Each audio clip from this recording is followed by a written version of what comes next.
Hello guys, in this video I'm going to show you how to split your video on the Filmmaker Pro application.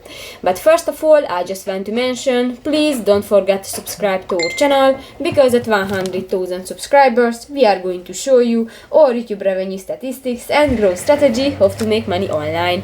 So let's jump into it. First of all, open the application on your device.